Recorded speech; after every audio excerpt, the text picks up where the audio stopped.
ఉన్న బంగారాన్ని విడిపించి ఆ రోజు ఆన్లైన్ రేటుకే మేము కొంటాం. Sharma gold company. సమాజానికి అన్నం పెట్టే రైతులకు సాగునీటిని సక్రమంగా ఇవ్వడం ద్వారా వారికి అండగా నిలవవలసిన ఆ ఇరిగేషన్ ఇంజనీర్కు అడ్డగోలుగా డబ్బు సంపాదించి వెనకేసుకోవాలన్న బుద్ధి పుట్టింది.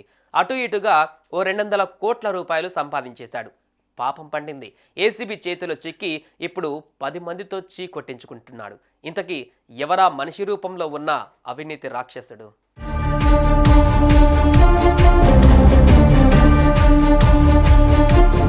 ఇదిగో ఓ జేబులో చేతులు పెట్టుకొని ఫోటోలకు ఫోజులు ఇస్తున్న ఈయన పేరు హెరూర్ నికేష్ కుమార్. ఈయన తెలంగాణ ఇరిగేషన్ శాఖలో అసిస్టెంట్ ఎగ్జిక్యూటివ్ ఇంజనీర్గా విధులు వెలగబెడుతున్నాడు. 5 అంకెల్లో జీతం సంపాదించే ఈ నికేషుడికి ఆ జీతం కంటే కాంట్రాక్టర్లు ఇచ్చే లంచాల మీద మక్కువ ఎక్కువ.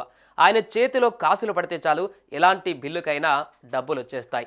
ఇరిగేషన్ పనుల్లో ఎన్ని అవకతవకలున్నా అవి బయటపడకుండా దాగుండిపోతాయి. ఇలా కొన్ని సంవత్సరాల నుంచి ఆయన చూపించిన చేతివాటం వల్ల కోట్ల రూపాయల అక్రమార్జన ఆయన ఇంటి బీరువాల్లోకి పరుగులు తీసింది. ఎంత గొప్పగా ఎంత తెలివిగా లంచాలు నొక్కేశాడో గాని ఓ 5 ఖరీదైన ఫ్లాట్లు కొనేశాడు.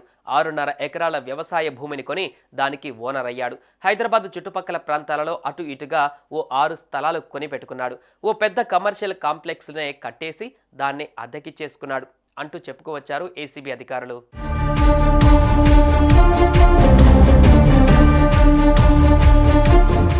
ఎన్నో ఏళ్లుగా ఎంతో గుట్టుగా సాగుతున్న ఇతని అవినీతి భాగోతం జస్ట్ ఓ 3 రోజుల కిందట బయటపడింది.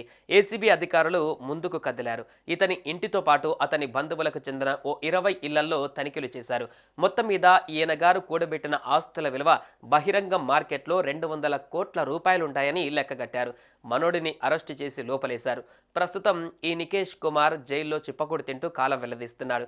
ఎంత డబ్బుంటే ఏం, మీ నాన్న లంచగొండి అంటగా అని అతని బిడ్డల్ని స్నేహితులు ప్రశ్నిస్తుంటే వాళ్ళేం సమాధానం చెబుతారు?